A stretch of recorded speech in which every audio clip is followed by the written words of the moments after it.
Yan, may Nissan X-Trail tayo dito, hindi mag-start. Tinirik sila, galing sila sa Santo Tomas, Batangas. Dito sila inabutan sa Dasmariñas, Cavite. Pauwi pa sila ng Imus, Cavite. Ito, na-check na nung unang nag-check dito sa mismo pinagtirikan nila. Then after nyan, nag-proceed tayo sa diagnosing. Sa scanning, wala naman lumabas. Lumalabas lang doon initial start. Pero, nung ma-check natin yung ibang sistema, yan, check din natin throttle body kung yung yan, ito na yung fuel system. Dito pala nagka-problema. Yan, kung makikita nyo yung goma, yung fuel pump. Hanap ka ng hose doon. Kaya yung pressure hindi buo. Parang nagkakaroon ng leakage lang sa loob ng para magawa natin ng assembly ng fuel pump.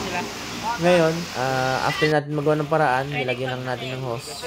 Yan, kung makikita nyo, na-under na yung makina. Sige po. Swabe na yung under, one click na rin. Abot kami ng at makakauwi na rin sila, ma'am.